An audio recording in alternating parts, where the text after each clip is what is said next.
Hello, good morning, જય શ્રી કૃષ્ણ, જય માતાજી બધાને. આઈ હોપ કે તમે બધા મજામાં જશો, અમે પણ મજામાં છીએ.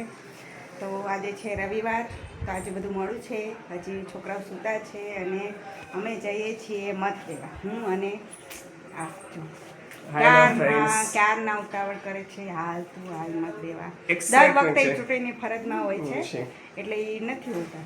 અને આજે છે પણ આજે એમને બધું પતી જાય ને પછી સાંજે જવાનું છે. ઘણા વર્ષો પછી હું ચૂંટણીમાં મત દેવા રૂબરૂ બૂથ ઉપર જાઉં છું કારણ કે દર વર્ષે હું પોતે જ તે મતદાન કેન્દ્ર ઉપર હોઉં છું PO 1, 2 માટે કે અન્ય અધિકારી માટે, પણ આ વખતે રૂબરૂ મત દેવાનો મોકો મળ્યો છે તો એના માટે એક્સાઇટેડ છું. એટલે ઉતાવળ કરે છે. એટલે મેં કીધું કે ચાલ દીપાલી, નહીં હું બપોર જોઉં છું પણ અત્યારે મને દીપાલી બધી શહેરની બહેનો સાથે જતી હોય છે, પણ આ વખતે મેં કીધું કે ના, આજે આપણે બંને જઈએ મત દેવા માટે. તો ચાલો અમે જઈએ છીએ, હવે થોડી વાર પછી મળશું, ત્યાં સુધી બાય. આઈડી પ્રૂફ બધા ચલો ફાઇનલી અમે નીકળી ગયા છીએ, જઈ છીએ રસ્તામાં છીએ.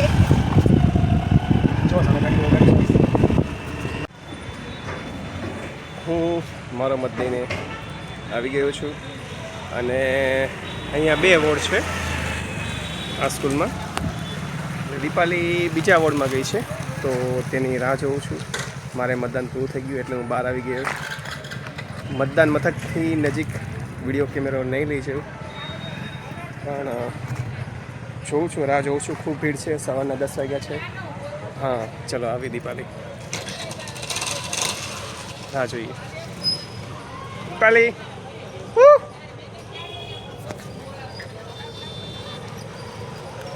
તો દીપાલી મત દઈને આવી ગઈ છે. કેવું લાગ્યું? તમારો કિંમતી મત આપજો. દઈને બહુ સારું, મને ઘણો આનંદ થયો કેમ કે ઘણા વર્ષો પછી આવી રીતે બૂથ ઉપર હું મત દીધો એટલે ખૂબ ગમ્યું. મારું રૂટીન કામ પતાવીને હવે હું રસોઈ બનાવું છું. હા, ભીંડાનું શાક બને છે, દાળ,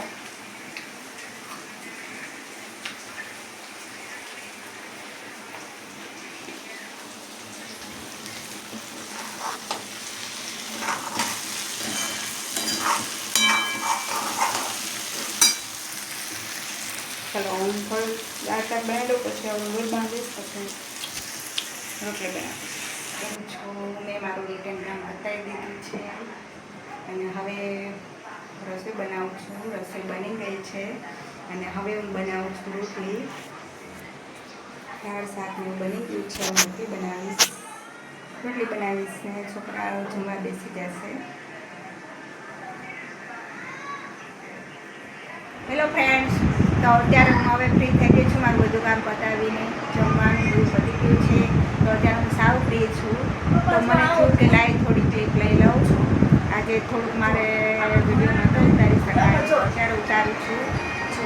તો સવારે આજે અમે મત દેવા ગયા હતા. તમે બધાએ પણ મત દેવા જરૂરથી જજો. આપણો એક વોટ પણ કેટલો કિંમતી હોય છે, એટલા માટે મતદાન તો કરવું જ જોઈએ.